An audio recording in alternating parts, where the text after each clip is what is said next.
بسم اللہ الرحمن الرحیم الحمدللہ رب العالمین والصلاة والسلام علی خاتم النبیین۔ ناظرین محترم السلام علیکم ورحمۃ اللہ وبرکاتہ۔ پروگرام سیرت النبی صلی اللہ علیہ وآلہ وسلم کے ساتھ آپ کا میزبان ڈاکٹر محمود غزنوی حاضر خدمت ہے، اور میرے ساتھ تشریف فرما ہیں ہم سب کے اسکالر جناب شجاع الدین شیخ۔ پچھلا پروگرام جو آپ نے ملاحظہ فرمایا، آپ کو یاد ہوگا سیرت کے حوالے سے جو بات چلی تھی وہ سماج کے معاملات پر، ظاہر سیرت کا اطلاق جو ہے زندگی کے تمام شعبوں پر ہے، اور ہم اسی حوالے سے گفتگو بھی تفصیل سے کرتے ہیں۔ پچھلا پروگرام اس پہ چل رہا تھا کہ سوسائٹی میں تبدیلی نہیں آ رہی، اور ہم بالکل ویسے کے ویسے ہی ہیں، بلکہ اور حالات جو ہیں دگرگوں ہوتے جا رہے ہیں۔ بے برکتی کی بات ہو رہی تھی کہ صاحب ہمارے یہاں بے برکتی بہت زیادہ ہے، پیسے میں برکت نہیں ہے، عمروں کی برکت ختم ہو گئی ہے، رزق کی برکت ختم ہو گئی ہے، اور برکت جب اٹھتی ہے تو وہ ایک بڑا شعر ہے نا کہ وقت کرتا ہے پرورش برسوں، حادثہ ایک دم نہیں ہوتا۔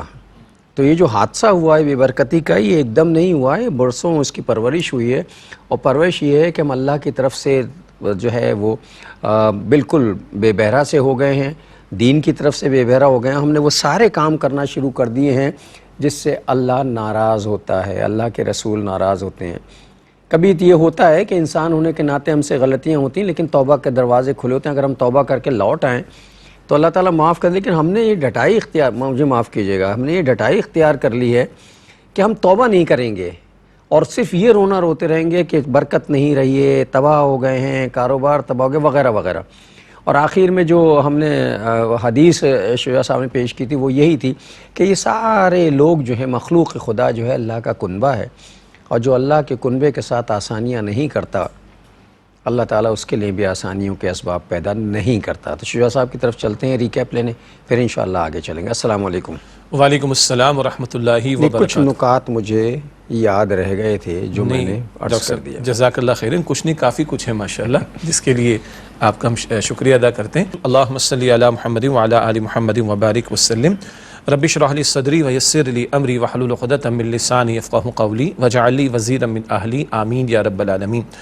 گزشتہ نشست میں جو نکات جیسے کہ آپ نے بیان فرمایا، مخلوق خدا کے کام آنے کا تذکرہ بھی، اور نبی اکرم صلی اللہ علیہ وآلہ وسلم کے احادیث مبارکہ کی روشنی میں اللہ کی مخلوق کے ساتھ کام آنے کا تذکرہ بھی ہوا۔ ساتھ ساتھ امت کی وہ ذمہ داری جس کا بار بار ہم ذکر کرتے ہیں، جو ذمہ داری بھی مخلوق خدا کی خدمت کا ایک تقاضا ہے، امر بالمعروف نہی عن المنکر کا معاملہ۔ بنیادی کام تو یہی ہے۔ ایگزیکٹلی، امت اسی کام کے لیے کھڑی کی گئی نا۔ قرآن کریم ہمیں بتاتا ہے سورہ آل عمران کی آیت نمبر 110 میں، کنتم خیر امت اخرجت للناس تأمرون بالمعروف وتنہون عن المنکر، تم بہترین امت ہو جنہیں لوگوں کے لیے برپا کیا گیا، تم نیکی کا حکم دو گے، تم بدی سے روکو گے۔ تو امت نے اپنی ذات کی فکر نہیں کرنی، اپنی ذات سے بڑھ کر دوسروں کی بھی فکر کرنی ہے، اور لوگوں کے کام آنا ہے۔ لوگوں کے کام آنے کے اعتبار سے ایک ان کے جسم کی حاجات ہے، ایک ان کی روح کی حاجات ہے، دونوں کو اہمیت دی گئی۔ ایک ان کو دنیا میں آگ سے بچانا، بھوک لگتی ہے پیٹ میں جو ہے وہ آدمی کوئی کہ آگ محسوس کرتا ہے، تو کھانا کھلا کر کہا جاتا ہے اس کی بھوک کی آگ تو ہم نے مٹا دی۔ جہاں اس کو یہ آگ سے بچا رہے ہیں، دنیا کی تکلیف سے بچا رہے ہیں، وہیں اس کو جہنم کی آگ سے بچانے کی فکر اور کوشش کرنی۔ اللہ کے نبی صلی اللہ علیہ وسلم کا مبارک فرمان ہے صحیح بخاری شریف میں، آپ فرماتے ہیں کہ لوگوں تمہارا حال ہے کہ تم جہنم کی آگ میں گرا چاہتے ہو، میں تمہیں کمر سے پکڑ کر کھینچ کر بچانے کی کوشش کر رہا ہوں۔ تو لوگوں کی مادی حاجات ہوں، لوگوں کی روحانی حاجات ہوں، لوگوں کی دنیاوی مشکلات کو دور کرنے کی کوشش کرنا ہو، اور لوگوں کی سب سے بڑی مشکل جہنم کی آگ اس سے بچانے کی کوشش کرنا ہو، امت کو اس کام کے لیے کھڑا کیا گیا۔ یہ بات بھی آئی کہ یہ افراد سے لے کے حکمرانوں تک کی ذمہ داری ہے۔ سورہ الحج آیت نمبر 41 کا حوالہ دیا گیا گزشتہ پروگرام میں، الذین ان مکناہم فی الارض اقاموا الصلاۃ وآتوا الزکاۃ وامروا بالمعروف ونہوا عن المنکر، جنہیں ہم اختیار دیں گے، اقتدار دیں گے، وہ نماز کا نظام قائم کریں گے، زکوٰۃ کا نظام قائم کریں گے، اس میں بھی مخلوق خدا کا فائدہ ہوتا ہے، اور نیکی کا حکم دیں گے، بدی سے روکیں گے۔ اچھا، میں اور آپ جو بات کر رہے ہیں وہ دعوت ہے، ہم اور آپ جو کام کر رہے ہیں وہ تبلیغ ہے، ہم جو آپ کام کر رہے ہیں وہ واعظ ہے، ہم جو آپ بات کر رہے ہیں وہ نصیحت ہے، کیونکہ حکمرانی والا اختیار تو آپ کے پاس میرے پاس نہیں ہے، لیکن جن کے پاس حکمرانی والا اختیار ہوگا وہ بدی کو قوت سے، جن کے رتبے ہیں سوا، ان کی سوا مشکل ہے، جی ان کو سوا مشکل ہے، اور وہ سمجھتے ہی نہیں۔ ہاں اور جن کے پاس طاقت ہوگی وہ طاقت سے بدی کو مٹائیں گے۔ اچھا اگر حکمراں یہ ذمہ داری ادا کریں تو ہم نے وہ حدیث بھی پہلے پیش کی ہے کئی مرتبہ کہ 7 قسم کے افراد اللہ کے عرش کے سائے میں ہوں گے عرش کے قیامت سائے کے دن، میں۔ بخاری شریف کی حدیث۔ پہلا کون ہے؟ اللہ اکبر، امام عادل، عدل کرنے والا حکمراں۔ تو اگر کسی کے پاس اختیار ہے، اقتدار ہے، حکمرانی ہے، اور وہ اللہ کی مخلوق کی تکالیف کو دور کرنے کی کوشش کرتا ہے، ان کی حاجات کو پورا کرنے کے لیے اپنے وسائل کو اختیار کرتا ہے اور ان کی آخرت سنوارنے کی کوشش کرتا ہے، تو کروڑوں لوگ اس کے لیے دعا کریں گے، کروڑوں لوگ اس کے لیے صدقہ جاریہ بنیں گے، کروڑوں لوگوں کو بھوک مٹانے کا موقع ملے گا، اللہ سے لو لگانے کا موقع ملے گا، اس کو بھی اجر ملے گا۔ تو یہ بھی ہم نے پچھلے پروگرام میں بات کی تھی۔ اور پھر ایک حدیث مبارک جس کا آپ نے حوالہ بھی دیا کہ پروگرام کے آخر میں پیش کی گئی تھی، وہ بیہقی شریف کی روایت ہے، الخلق عیال اللہ، یہ ساری مخلوق اللہ کا کنبہ ہے، اور اللہ کو اس مخلوق میں سے سب سے زیادہ وہ پسند ہے جو اس کے کنبے کو سب سے زیادہ فائدہ پہنچائے۔ تو ہم امتی ہیں نبی اکرم علیہ السلام کے، اور حضور کو اللہ تعالیٰ نے رحمت للعالمین بنا کر بھیجا، تو ہمیں بھی دوسروں کے لیے رحمت کا باعث بننا ہے، نفع کا باعث بننا ہے۔ یہ کچھ مجھے یاد آ رہا ہے کہ ہم نے پچھلے پروگرام میں باتیں کی تھی۔ ناظرین محترم، ریاست جو ہے وہ ماں کا درجہ رکھتی ہے، اور ماں جو ہے اپنی اولاد، یعنی عوام الناس جو ہیں وہ ریاست اور حکمرانوں کے لیے جو ہے وہ اولاد کا درجہ رکھتے ہیں، اور ان کا کنبہ ہے، وہ خاندان ہے۔ اور ریاست چونکہ ماں ہوتی ہے، تو ماں جو ہے اپنی اولاد کے لیے بہترین سہولتیں، بہترین آرام، بہترین آسائشیں پیدا کرنے کی کوشش کرتی ہے۔ اللہ جانے یہ بات ہمارے ریاست کے لوگوں کو کب سمجھ میں آئے گی۔ ہمارے ہاں سہولتیں جو ہیں مفقود ہو گئی ہیں۔ ریاست کو تو چھوڑ دیجئے، ہمارا سارا نزلہ تو پھر ریاست اور حکمرانوں پہ گرتا نا۔ عام آدمی کو دیکھ لیجئے اس کی صورتحال کیا ہے۔ آپ مارکیٹ چلے جائیے، آپ کو پتہ چل جائے کون کس کے ساتھ کیا کر رہا ہے۔ یعنی آپس میں ہم ایک دوسرے کو نوچ رہے ہیں، لوٹ کھسوٹ کا ایک بازار گرم ہے۔ اور مجھے نہیں معلوم کہ آپ لوگوں کا تجربہ کیا ہے، لیکن میرے تجربات بڑے تلخ ہیں، اور اس میں مجھے افسوس، میں ویسے ہی شیئر کر رہا ہوں آپ سے، تو آپ کو اندازہ ہو جائے گا کہ مارکیٹ کی پوزیشن کیا ہوئی۔ کل میں تھوڑی سی سبزی لینے کے لیے مارکیٹ گیا کہ سبزی لی جائے۔ یہ جملہ خود بتا رہا ہے کہ کس قدر حالات دیگرگو ہیں کہ آپ تھوڑی سی لینے گئے تھے۔ ہاں، اب سبزی بھی تھوڑی سی لی جا سکتی ہے، اور جو میں بتا رہا ہوں اس کے بعد تو آپ کو حیران رہ جائیں گے۔ ایک چیز ہوتی ہے جسے مختلف زبانوں میں مختلف کہتے ہیں، وہ کاسی پھل کہتے ہیں، کدو کہتے ہیں، میٹھا کدو کہتے ہیں، کیا کہتے ہیں اسے، کیا کیا کہتے ہیں۔ 20-25 روپے کلو کی چیز ہے وہ۔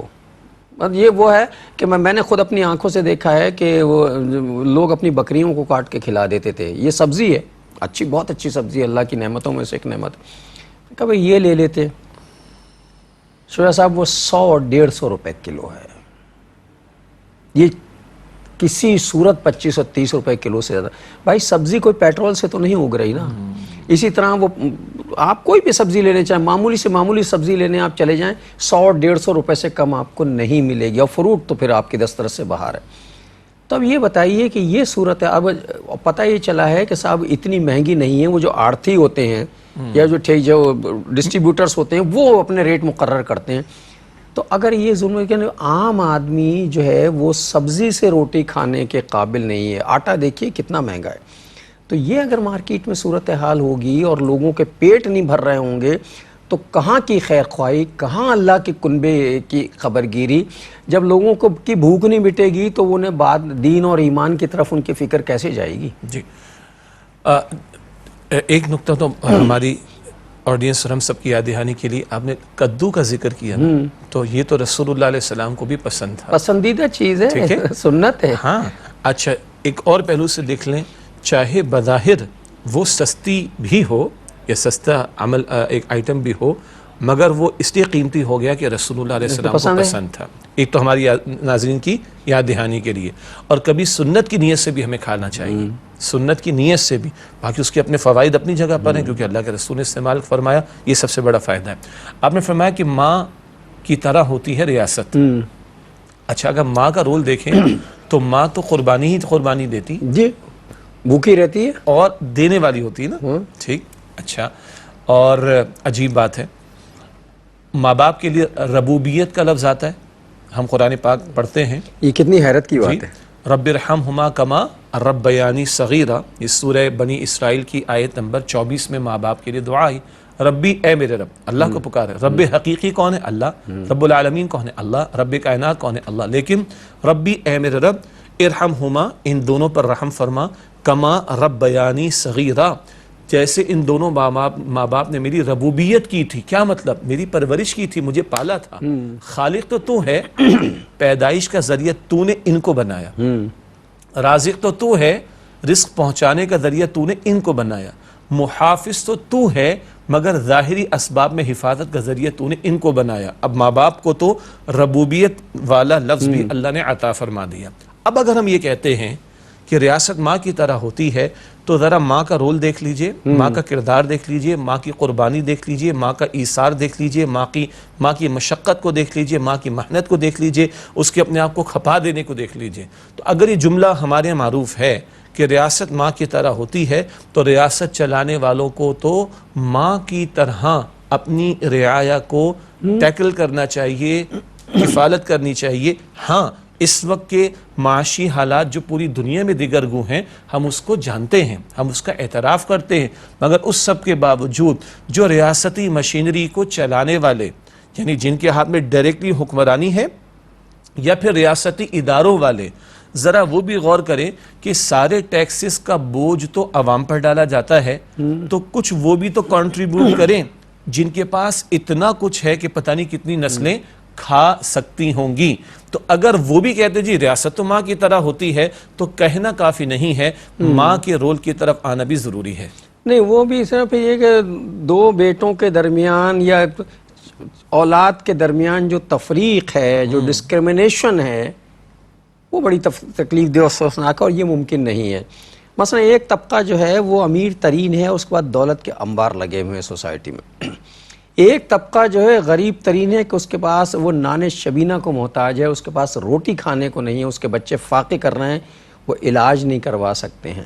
کیا خاندان میں ایسا ہوتا ہے؟ کیا کنبے میں کبھی ایسا ہوتا ہے کہ ایک بھائی جو ہے وہ پراٹھے کھا رہا ہو، توڑ رہا ہو، چکن ٹکے کھا رہا ہو، دوسرے بھائی کے گھر میں چٹنی بھی نصیب نہ ہو؟ ذرا ایک وقفہ لے لیں، پھر آ کے بات کرتے ہیں اس پر۔ السلام علیکم ورحمۃ اللہ وبرکاتہ، ویلکم بیک ناظرین۔ وقفے کے بعد پروگرام سیرت النبی صلی اللہ علیہ وآلہ وسلم میں آپ کا خیر مقدم ہے۔ ممکن ہے آپ کو تھوڑی سی زحمت ہو رہی ہو، میری آواز میں وائس کوالٹی اچھی نہیں ہے، اور وہی تھروٹ انفیکشن کا مسئلہ ہے۔ ظاہر ہے سیزن تبدیل ہو رہا ہے اور وہ میں وائرل کا شکار ہوں، لیکن بات تو کرنی ہے، گفتگو تو کرنی ہے، ملاقات تو ہونی ہے، بات بھی چلے گی۔ اب یہ چھوٹی موٹی چیزیں تو آتی رہتی ہیں درمیان میں، اور یہ بات یہ چل رہی تھی کہ صاحب ہم نے سوسائٹی میں ایک دوسرے کی زندگی تنگ کر دی ہے۔ ایک مارکیٹ کا چکر لگا کے آ جائیں، آپ کے ہوش اڑ جائیں گے کہ کیا ہوا ہے۔ یہ مہنگائی گورنمنٹ نے تو نہیں بڑھائی ہے، سرکاری تو گورنمنٹ اس بات کی قصوروار ہے کہ وہ چیک کیوں نہیں کرتی، یا وہ لوگ کیوں نہیں، آپ جو بھی لوگ ہیں چیک کرنے والے، پرائس کنٹرول کمیٹیاں وغیرہ، وہ کیوں نہیں۔ لیکن یہ ذمہ داری تو ہماری بھی ہے نا، ہم اپنی مرضی سے روزانہ ریٹ بڑھاتے رہتے ہیں، اور ہم نے عام آدمی کی زندگی تنگ کر دی ہے۔ دیکھیے سوسائٹی میں دو چیزیں بہت اہم ہوتی ہیں، ایک ہوتا ہے ایفائے عہد اور حسن سلوک، اور دوسری چیز ہوتی ہے عفو درگزر۔ وہ ہماری سوسائٹی میں دونوں چیزیں کہیں نظر ہی نہیں آتی۔ اب جو اللہ تعالیٰ آپ کو بھی شفاء کاملہ عاجلہ عطا فرمائے، اور تمام لوگ جو کسی نہ کسی قسم کے مرض میں مبتلا ہے، اللہ سب کو ایمان کے ساتھ صحت عطا فرمائے۔ اب یہ دو باتیں آپ نے بیان فرمائی، اس میں اور بھی ایڈیشن، لیکن میں سمجھتا ہوں ان دو پر ہی کلام کر لیں۔ ایفائے عہد کا معاملہ، درگزر کا معاملہ، ٹھیک ہے۔ ایفائے عہد تو اللہ تعالیٰ کا کلام اور اللہ کے نبی علیہ السلام کی احادیث میں بڑی وضاحت کے ساتھ ان پر توجہ ہمیں دلائی گئی ہے۔ مثال کے طور پر ہم قرآن کریم کا مطالعہ کریں تو کم و بیش 26 مرتبہ مختلف پیرایوں میں وعدے کے حوالے سے توجہ دلائی گئی۔ کم و بیش 26 مرتبہ قرآن حکیم میں وعدے کے حوالے سے توجہ دلائی گئی۔ سورۃ المائدہ کے بالکل شروع میں اللہ تعالیٰ فرماتا ہے یا ایھا الذین آمنوا اوفوا بالعقود، اے ایمان والو اپنے عقود کو، اپنے وعدوں کو پورا کرو، ٹھیک ہے۔ اسی طرح قرآن کریم فرماتا ہے سورہ بنی اسرائیل کی آیت نمبر 34 میں ان العہد کان مسئولا، بے شک وعدے کے بارے میں سوال ہوگا۔ اچھا، نبی اکرم صلی اللہ علیہ وسلم کی ایک معروف حدیث ہے جو کہ بیہقی شریف اور احادیث کی دیگر کتب میں بھی ہے، اور حضرت انس رضی اللہ تعالیٰ عنہ فرماتے ہیں کہ شاید ہی کبھی ایسا ہوا ہو کہ نبی علیہ السلام نے خطبہ عطا فرمایا ہو اور یہ بات ارشاد نہ فرمائی ہو اتنا کثرت سے۔ اس میں ایک بات کیا ہے، لا دین لمن لا عہد لہ، جی ہمارے یہاں بھی خطبے میں پڑھ جاتے ہیں، اس کا کوئی دین نہیں جو وعدے کو پورا نہیں کرتا۔ ہمیں معلوم ہے کہ منافق کی جو 4 علامات احادیث میں آئیں ان میں ایک کیا ہے، جب وعدہ کرے گا وعدہ توڑ دے گا۔ اب وعدہ کیا ہے، اس وعدے کی بنیاد پر معاشرے ترتیب پاتے ہیں۔ اچھا، کچھ وعدے لکھے جاتے ہیں باقاعدہ، نکاح کا معاہدہ ہے، یہ تو ایک قانونی تقاضا بھی ہے، لکھا جاتا ہے۔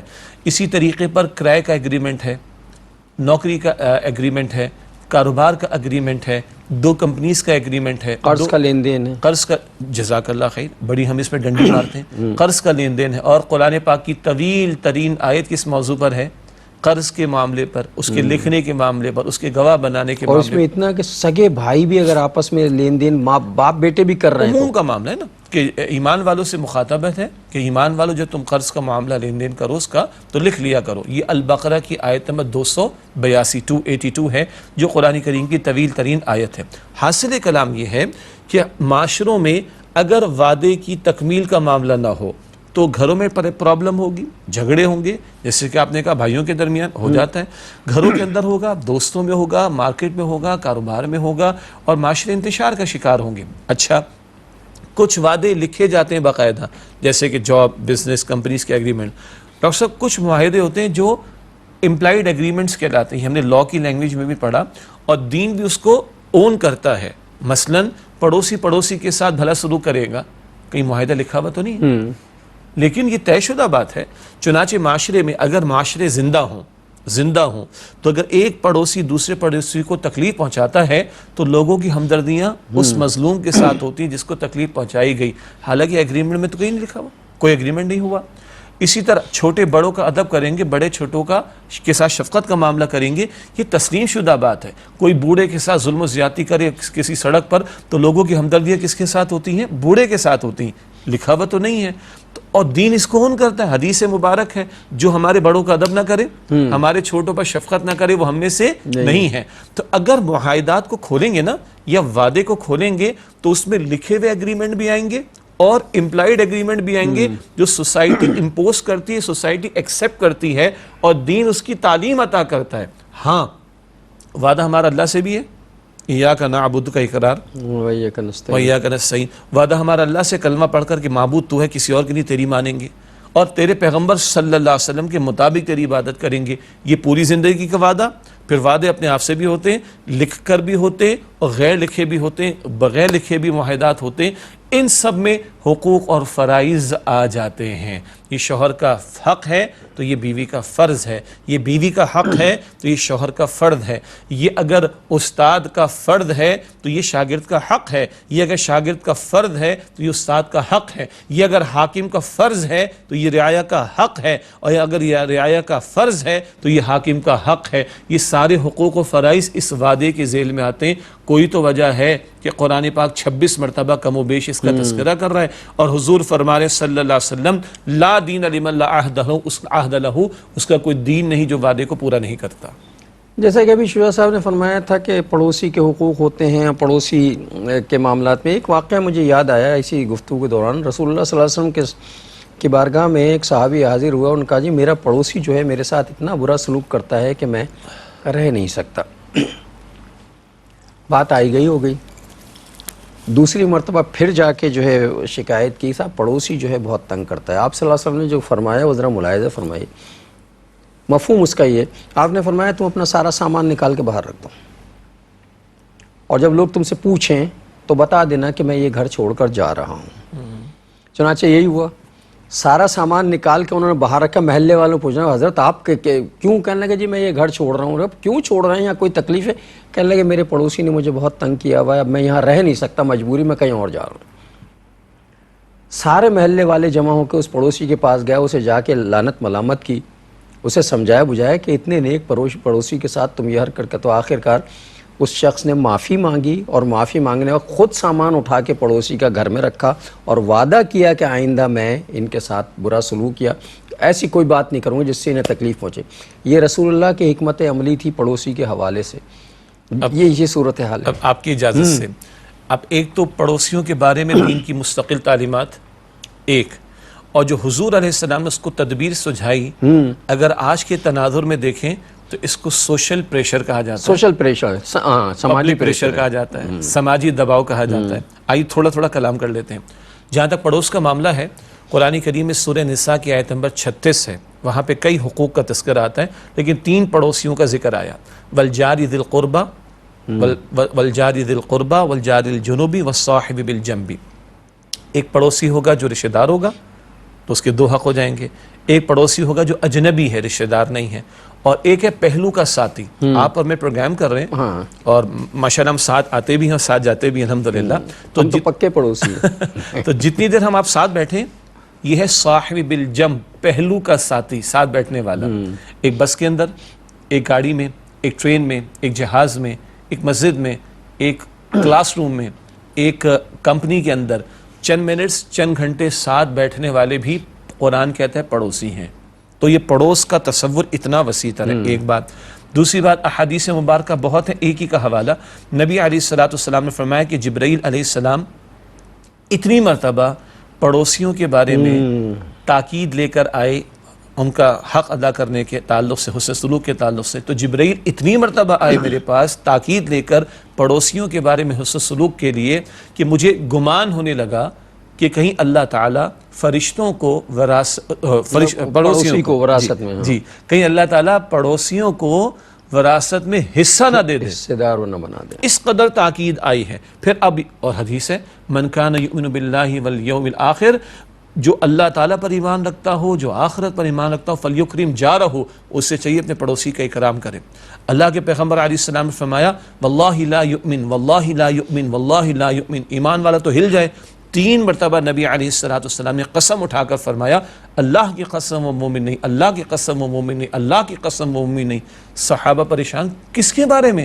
آپ فرما رہے ہیں اللہ کے پیغمبر، وہ بھی 3 مرتبہ قسم اٹھا کر فرمایا جس کی اذیتوں سے اس کا پڑوسی محفوظ نہ ہو وہ مومن نہیں. اس قدر بات. اچھا، جو حکمت عملی والی بات تھی کہ اللہ کے پیغمبر علیہ السلام فرمایا کہ جاؤ اپنے گھر کا سامان باہر رکھ دو. ہاں، آتے جاتے لوگ پوچھیں گے، تمہیں گفتگو کرنے کا موقع ملے گا. اور وہی ہوا، ان لوگوں نے پھر اس شخص کو جو اس کو نصیحت دیتا تھا سمجھایا. اس سے یہ ہمیں اسٹریٹجی ملتی ہے، تدبیر ملتی ہے کہ ایک تو سوشلائزیشن ہونی چاہیے، ہمارا میل جول کا معاملہ ہونا چاہیے محلے کی سطح پر، مسجد کی سطح پر، پڑوس کی سطح پر، اور ایک دوسرے کے حالات سے واقفیت ہونی چاہیے. نماز با جماعت، جہاں اللہ تعالیٰ کا قرب حاصل کرنے کے لیے نماز ضروری، جماعت کا جماعت کا اجر زیادہ، وہاں سوشلائزیشن ہو رہی. کوئی کسی کا چہرہ بتا دے گا بیچارہ پریشان ہے، اور کسی کی غیر حاضری بتا دے گی شاید بیمار ہے، تو اس کی مدد کرنے کا دل چاہے گا. اقیم الصلاۃ کے فوراً بعد قرآن کیا فرماتا ہے؟ وآتوا الزکاۃ، نماز ادا کرو، نماز قائم کرو، زکوٰۃ ادا کرو. تو جیب کی طرف بھی ہاتھ جائے گا کسی کی مدد کرنے کے لیے. اور اسی سوشلائزیشن کا ایک حاصل کیا ہے؟ دیکھیے، مسجد کو ہم نے کئی مرتبہ بات پہلے بھی کی ہے، اور مسجد نبوی کا تذکرہ بھی ہم نے کثرت سے کیا تھا صلی اللہ علیہ وسلم. مسجد کو ہم جہاں عبادت گاہ ہے، اس کا تقدس بھی اور احترام بھی، اس سب کے ذیل میں وہ پبلک کے حوالے سے، لوگوں کے حوالے سے، معاشرے کے حوالے سے میل جول کا ایک بڑا ذریعہ بھی ہے. تو یہ سوشل پریشر، یہ سماجی دباؤ کے نتیجے میں اس پڑوسی کو سمجھ میں آ گئی ہوگی جو اذیت پہنچا رہا تھا. یہ اسٹریٹجی بھی ہمارے سامنے آتی ہے کہ سوشلائزیشن ہو، ایک دوسرے کی تکلیف اور دکھ کو ہم سمجھیں، اور اس کو دور کرنے کے لیے جو بن پڑے وہ کوشش کرنا ہماری دینی ذمہ داریوں میں شامل ہے. اچھا، یہ جو ابھی شجاع صاحب گفتگو فرما رہے ہیں کہ صاحب ایک سماجی دباؤ ہوتا ہے جسے ہم سوشل پریشر کہتے ہیں. سوشلائزیشن میں سوشل پریشر جو ہے بہت اہم ہوتا ہے. یہ جیسے پڑوسی سامان نکلوا کے آپ نے رکھوایا اور سارے لوگ جمع ہو کے آئے اور پڑوسی کو سمجھایا کہ بھائی یہ تم کیا کر رہے ہو. اگر یہ نیک نیتی کے ساتھ یہ پریشر آج سوسائٹی میں قائم ہو جائے، مثلا کچھ لوگ ہیں جو اپنی مرضی سے قیمتیں بڑھا رہے ہیں اور تنگ ہو رہے ہیں، اور علاقے کے کچھ لوگ، سماج کے کچھ لوگ یا سوسائٹی کے کچھ لوگ جو ہیں وہ سماجی پریشر کے طور پر جا کے اس آدمی کو سمجھائیں کہ بھائی تم مخلوق خدا کو نقصان پہنچا رہے ہو. 1 مرتبہ 2 مرتبہ میں نے کئی مرتبہ یہ بات کہی اور بڑے درد دل کے ساتھ ہم بڑی تبلیغیں کر رہے ہوتے ہیں ہم پورا وقت اپنا تبلیغ میں لگاتے ہیں، جاتے ہیں. بھائی اصل تبلیغ یہ ہے کہ سماجی پریشر گروپ بنائے جائیں اور لوگوں کو برائی سے روکا جائے. یہ دونوں کی مدد ہے. مظلوم کی مدد تو ہے ہی جس کا نقصان ہو رہا ہے، اس کی بھی مدد ہے جو ظالم مہنگائی کر کے لوگوں کو تنگ کر رہا ہے. ہاں کہ وہ بھی ظلم سے باز آئے، وہ بھی ظلم سے، اس کی بھی مدد ہے یہ. اور اس کی بھی مدد ہے. بالکل. تو یہ ہمیں کرنا ہے، سوشل پریشر قائم کرنے چاہیے چھوٹے چھوٹے. اور بہت سے پہلو بھی. جب آپ فرما رہے تھے یہ بات تو مجھے ایک نکتہ یاد آیا. آپ کو یاد ہے کہ ہمارے معاشرے میں کچھ سال پہلے تک، دو تین سال پہلے تک ویلنٹائنز ڈے منانے کا بہت زیادہ رجحان تھا، جو اب الحمدللہ برائے نام ہے. جی. یہ غلیظ قسم کا ایک فیسٹیول جو مشرکوں سے ملا اور وہ مسلم معاشرے پر تھوپا گیا. ہمارے معاشرے میں بھی چلتا تھا. آپ بھی شہر میں ٹریول کرتے ہیں، ہم بھی ٹریول کرتے ہیں. اگر ایک کونے سے شہر کراچی کے دوسرے کونے جا رہے، درمیان میں ٹریفک سگنل اگر 20 آتے تھے تو 18-19 پر یہ 14 فروری کی شام اور رات کو گلاب کا پھول 200 روپے کا بکتا تھا. جی 18-20 ٹریفک سگنلز پر. لیکن اس کے بعد وہ کم ہوتا گیا اور 3 سال پہلے اور 2 سال پہلے اگر آپ کو بات بتاؤں تو الحمدللہ ایک سگنل پر بھی نظر نہیں آتا. ہوا کیا؟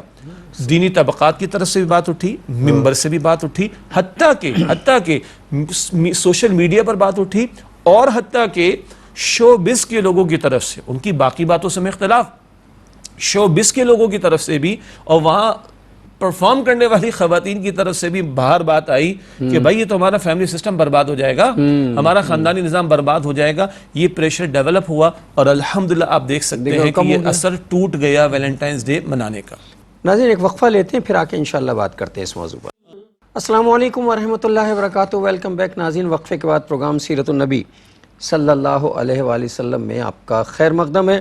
بات یہ ہو رہی تھی کہ صاحب سوشل پریشر گروپ اگر چھوٹے چھوٹے بنا لیے جائیں، اور یہ بات میں اکثر کہتا ہوں بڑے درد دل کے ساتھ کہتا ہوں، بھائی ساری تبلیغیں اپنی جگہ ہیں، ان کا اجر ملنا ہے. ہر قدم جو اٹھ رہا ہوگا اللہ کی راہ میں نیک نیتی کے ساتھ اس کا اجر ملنا ہے. لیکن یہ جو سماجی معاملات بگڑ رہے ہیں اس پر بھی تو تبلیغ کا کوئی اثر ہونا چاہیے. یہ بھی تو ایک سماجی تبلیغ ہے. لوگوں کو برائی سے روکا جائے، لوگوں کو ناجائز منافع خوری سے روکا جائے، لوگوں کی زندگی تنگ ہونے سے روکی جائے. جو آدمی ظلم کر رہا ہے بے ایمانیاں کر کے، کم تول کے، نقصان پہنچا کے، دودھ میں پانی ملا کر، اور اب تو پانی والا گوشت بھی بکنے لگا ہے مارکیٹ میں، استغفر اللہ. یہ جو بے ایمانیاں ہو رہی ہیں اس کو روکنے کے لیے اگر پریشر گروپ بن جائے. شجاع صاحب نے کہا کہ ویلنٹائن ڈے جو ہے وہ کم و بیش ختم ہو گیا ہے. کیسے ختم ہو گیا؟ حکومت نے تو نہیں کیا، کوئی سرکاری آرڈر تو جاری نہیں ہوا، کچھ تو نہیں ہوا. میں نے آواز اٹھائی، شجاع صاحب نے اٹھائی، آپ نے اٹھائی، شوبز کے لوگوں نے اٹھائی، سوشل میڈیا نے اٹھائی، اور نتیجہ یہ ہوا کہ اتنی آواز اٹھائی کہ مارے ڈر کے وہ کام ختم ہو گیا. تو یہ سماجی پریشر بہت اہم ہوتا ہے اور اس کی ضرورت ہوتی ہے برائی کو روکنے کے لیے. تو ہم یہ کام تو کر سکتے ہیں، اس میں ہم کہاں کہتے ہیں کہ مارو توڑو جلاؤ گراؤ، کچھ بھی نہیں کرنا. سماجی پریشر ہے سمپل سا، نہیں کرنا. تو جیسے ویلنٹائن ڈے ختم ہوا ہے اسی طرح بہت سی چیزیں ختم کی جا سکتی ہیں. مہنگائی کو کنٹرول کیا جا سکتا ہے، بے ایمانی و بددیانتی ختم کی جا سکتی ہے سوسائٹی سے. بالکل. تو اس حوالے سے کیونکہ ہم نے آج بات شروع کی تھی اور پچھلے پروگرام میں بھی ذکر تھا کہ نیکی کا حکم بھی دینا ہے اور بدی سے روکنا بھی ہے. یہ دونوں ذمہ داریاں امت مسلمہ پر آتی ہیں. ہر شخص کے اپنے دائرہ کار، اپنی استعداد اور اپنے اختیارات کے مطابق یہ کام کرنا فریضہ ہے. اور بدی اور برائی کو مٹانے کے لیے اس طرح کا بھی انداز کہ سوشل پریشر ڈالا جائے افراد پر یا اداروں پر یا لوگوں پر، اس کی بھی گنجائش نکلتی ہے. اس کا بھی اہتمام کیا جا سکتا ہے. جیسے کہ ایک بری رسم کے خاتمے کے حوالے سے ہم خود گواہ ہیں کہ اس کا پریشر ٹوٹا ہے، اس کا پریشر کم ہوا، یا بلکہ اس کے منائے جانے کا معاملہ کم ہو چکا ہے خاصی حد تک الحمدللہ. یہ ایک مثال ہمارے سامنے آ گئی. اس کو اگر ہم مثال کو سامنے رکھ کر بقیہ کام کریں تو باقی کام. میں نے 2 باتیں کہی تھیں، ایک تو ایفاء عہد کے حوالے سے، حسن سلوک کے حوالے سے، اور دوسری بات عفو درگزر کے حوالے سے. ہمارے ہاں حسن سلوک بھی ختم ہو گیا ہے کم و بیش، اور عفو درگزر تو ہے ہی نہیں. ہمیں بالکل برداشت نہیں ہے، شاید اس میں بھی شامل ہوں. اور برداشت اس لیے نہیں ہے کہ ہمارا ماحول سماجی ایسا ہو گیا ہے کہ جس میں ہر آدمی جو ہے، شاید آپ کو اچھا نہ لگے، ہر چوتھا یا 5واں آدمی جو ہے نفسیاتی مریض ہے. کچھ مہنگائی کی وجہ سے ہے، کچھ ٹینشنوں کی وجہ سے ہے، کچھ سماجی حالات کی وجہ سے ہے، کچھ معاشرے کا ماحول ایسا ہو گیا جس کی وجہ سے ہم اتنے چڑچڑے ہو گئے ہیں کہ کوئی اگر ہمیں سلام بھی کر لے تو پہلے ہم گور کے دیکھتے ہیں، بعد میں جواب دیتے ہیں. ہاں اللہ رحم کرے. یہ حالات ہو گئے. دیکھیے جہاں تک عفو درگزر کی بات ہے نا، معافی کا معاملہ، یہ موضوع بھی بڑا قیمتی اور بڑا وسیع ہے. معاف کرنا تو ہم بھول ہی گئے ہیں. جی عام حالات میں تو معافی پسندیدہ ہے. صرف اشارہ کہہ رہا ہوں عام حالات کیوں؟ بھئی قاتل ہوگا، چور ہے، ڈاکو ہے، اسے تو معاف نہیں کیا جا وہ سکتا. تو سزاؤں کا نفاذ ہوگا. اس کے علاوہ عموم کے اعتبار سے ہم بات کر رہے ہیں کہ معافی پسندیدہ ہے. انتہائی شکل، انتہائی بڑی عظیم ترین مثال اگر ہو تو اللہ کے رسول علیہ السلام کے حالات زندگی میں دیکھ لیں. طائف والوں نے کیا کچھ نہ کیا، حضور علیہ السلام نے ان کے لیے دعائے ضرر بد دعا کا معاملہ نہیں کیا. اچھا فتح مکہ کا موقع ہوا تو کچھ تو تھے گستاخ، ان کا تو معاملہ علیحدہ، باقی ساروں کو حضور علیہ السلام نے معاف فرما دیے. جان کے دشمن تھے، کیا کچھ نہ کہا اور کیا کچھ نہ کیا، کیسی کیسی سازشیں نہیں کی. اللہ کے رسول علیہ السلام نے پوچھا تم میرے بارے میں کیا گمان رکھتے ہو؟ کہتے کریم ابن کریم، آپ کے والد بھی کریم، آپ بھی کریم. تو آپ نے کہا کہ جو تم نے کہا کریم ابن کریم، تو وہ جو کریم ابن کریم ابن کریم ابن کریم تھے کون؟ یوسف علیہ السلام. ابراہیم علیہ السلام کریم کے بیٹے اسحاق، اسحاق علیہ السلام کریم کے بیٹے یعقوب، یعقوب علیہ السلام کریم کے بیٹے یوسف کریم علیہ السلام. تو جو یوسف نے اپنے بھائیوں سے کہا میں بھی تمہیں وہی کہتا ہوں، تم پر کوئی حرج نہیں، تم سب کے سب میں تمہیں معاف کرتا ہوں. اب عائشہ رضی اللہ تعالی عنہا فرماتی ہیں حضور نبی اکرم صلی اللہ علیہ وسلم نے اپنے انفرادی ذاتی معاملات کے حوالے سے نہ کسی سے انتقام لیا، نہ کوئی بدلہ لیا، نہ کوئی غصہ فرمایا. ہاں جب اللہ تعالیٰ کی حدود ٹوٹتی تھیں، اللہ تعالیٰ کا حکم ٹوٹتا تھا تو سب سے زیادہ غصہ حضور کو آتا تھا صلی اللہ علیہ وسلم. عموم کے اعتبار سے حضور کیا تو معافی کا رویہ ملتا ہے. قرآن کریم اتنے پیارے انداز میں ہمیں سمجھاتا ہے. بہت مشہور واقعہ افک، جب اما عائشہ صدیقہ رضی اللہ تعالی عنہا پر معاذ اللہ تہمت لگائی گئی اور اللہ نے ان کی عفت اور پاک دامنی کا اعلان فرمایا اور قرآن پاک میں آیات سورہ نور میں عطا فرمائی. تو کسی صاحب کی زبان پر آ گئی تھی ایسی کوئی بات اور صدیق اکبر رضی اللہ تعالیٰ عنہ ان کی مدد کرتے تھے، لیکن بیٹی کے بارے میں ایسی بات زبان پر آ گئی تو رک گئے کہ میں ان کی مدد نہیں کروں گا. اللہ تعالیٰ نے کیا اپیلنگ انداز قرآن پاک میں اختیار کیا. سورہ نور کی آیت نمبر 22 ہے، ناظرین توجہ سے سنیں اور نوٹ بھی کر لیں. سورہ نور کی آیت نمبر 22 ہے فَلْيَعْفُوا، معافی کے لفظ، فَلْيَعْفُوا وَلْيَصْفَحُوا، چاہیے کہ معاف کر دیں، درگزر کر دیں. اَلَا تُحِبُّونَ يَغْفِرَ اللَّهُ لَكُمْ، کیا تم نہیں چاہتے کہ اللہ تعالیٰ تمہیں معاف فرما دے؟ کیا جواب ہوگا صدیق اکبر کا؟ میں تو بالکل چاہتا ہوں. ہمارا آپ کا جواب کیا ہوگا؟ بالکل. اگر تم چاہتے ہو کہ اللہ تعالیٰ تمہیں معاف فرما دے تم اللہ کے بندوں کو معاف کرو. اچھا بندوں کو غصہ آتا ہے نا، بڑا غصہ آتا ہے. کہاں آتا ہے؟ چھوٹے چھوٹے معاملات کے اندر. مرچ اوپر ہو گئی، نمک نیچے ہو گیا، بیٹے نے ایسا کر دیا، فلاں نے ایسا کر دیا، یہ چیز وہاں سے وہاں رکھ دی، فلاں ہو گیا فلاں ہو گیا. ٹھیک ہے ڈسپلن کے ہم قائل ہیں، ڈسپلن ہونا چاہیے، لیکن ہم اللہ کے کتنے احکامات روزانہ توڑتے ہیں، کتنی مرتبہ اس کو ناراض کرتے ہیں. کتنا معاف فرماتا ہے، کتنا رحمت فرماتا ہے، کتنا درگزر کرتا ہے، کتنا صرف نظر کرتا ہے، کتنا پکڑتا نہیں ہمیں، معاف کرتا ہے معاف کرتا ہے. تو تم اگر چاہتے ہو کہ اللہ تمہیں معاف فرما دے تم لوگوں کو معاف کر دو.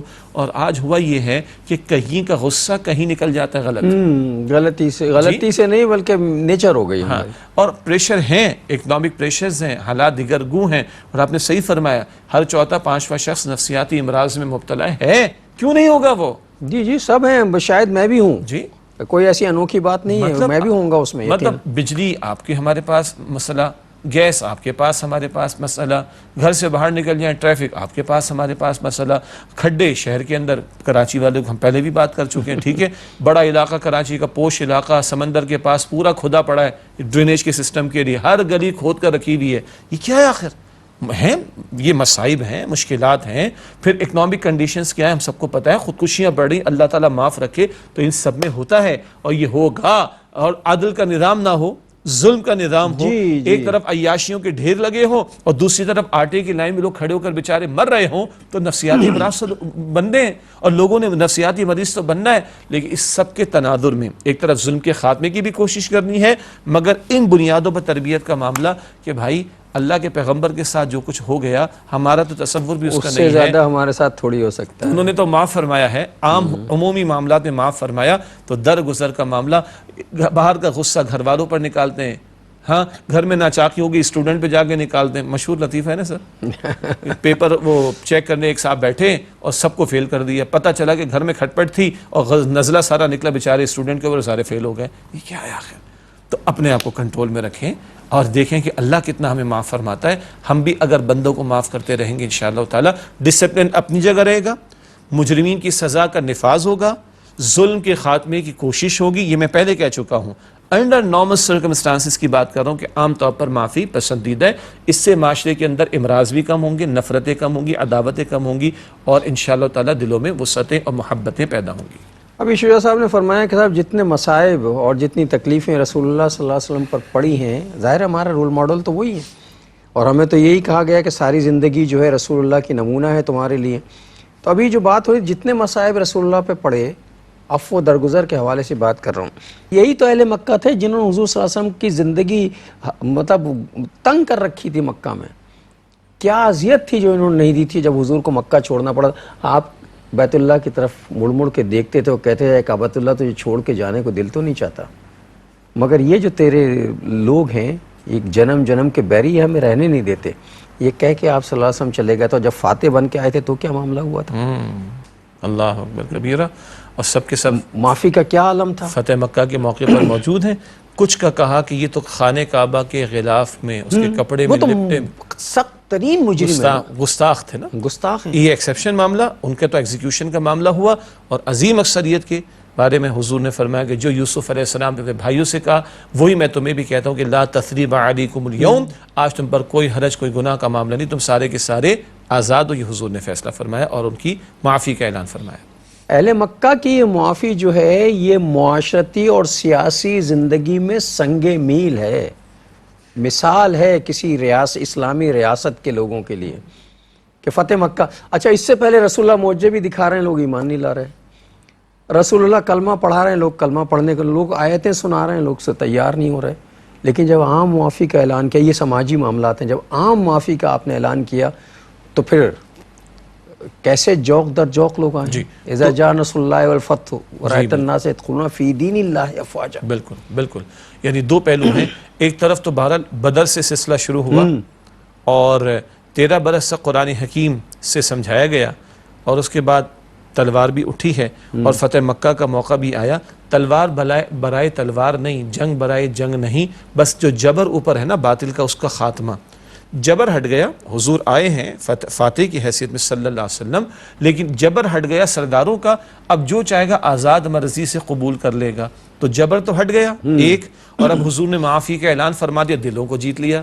اب ہے وَرَأَيْتَ النَّاسَ يَدْخُلُونَ فِي دِينِ اللَّهِ لوگ خود سے آنا شروع، لوگ جوق در جوق اللہ تعالیٰ کے دین میں داخل ہو رہے ہیں، جوق در جوق داخل ہونے لگے. اور یہ مثالیں ہیں. ابھی جیسے شجاع صاحب نے کہا کہ جبر سے نہیں اسلام کو آیا، تلوار سے نہیں اسلام آیا، بلکہ یہ تک ہوا ہے کہ جو لوگ آئے ہیں جنگ میں انہیں لایا گیا اور کہا ہے، انہیں پیغام دیا اور پیغام دے کے کہا کہ انہیں باحفاظت ان کے مقام تک چھوڑاؤ، یہ خود سے آزادانہ فیصلہ کریں کہ انہیں اسلام قبول کرنا ہے، یعنی جبر کوئی نہیں ہے. جی دو باتیں ہیں. قرآن حکیم مشہور آیت ہے سورہ البقرہ کی آیت نمبر 256، لا اکراہ فی الدین، دین میں کوئی جبر نہیں، دین قبول کرانے میں جبر نہیں. گن پوائنٹ پر کسی سے دین قبول نہیں کرایا جائے گا. ہاں باطل نظام کا جبر ہٹایا جائے گا، بس ظالموں کا جبر ہٹایا جائے گا، تاکہ جو آزاد مرضی سے اپنی مرضی سے جو قبول فیصلہ کرنا چاہے وہ قبول کرے، وہ قبول کر لے، جو نہیں کرنا چاہتا وہ نہ کرے. اور اس کے ساتھ ہی ہمارے آج کے پروگرام کا وقت ختم ہو رہا ہے. انشاءاللہ زندگی بخیر رہی تو اگلا پروگرام یہیں سے شروع کریں گے، اور اللہ تعالیٰ نے توفیق دی تو کہ نیا موضوع بھی شروع کریں گے. تو اگلے پروگرام تک کے لیے اجازت چاہنے سے پہلے میں شجاع صاحب سے درخواست کروں گا کہ آج کی حدیث ہدیہ فرما دیں. نبی اکرم صلی اللہ علیہ وآلہ وسلم نے ارشاد فرمایا ہے، تم آج لوگوں کے قصور معاف کرو گے، اللہ تعالیٰ تمہارے قصور قیامت کے دن معاف فرمائے گا.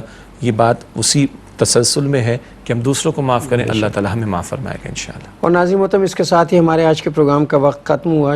جناب شجاع الدین شیخ اور اپنے میزبان ڈاکٹر محمود غزنوی کو اگلے پروگرام تک کے لیے اجازت دیجیے. اللہ نگہبان، والسلام علیکم ورحمۃ اللہ وبرکاتہ.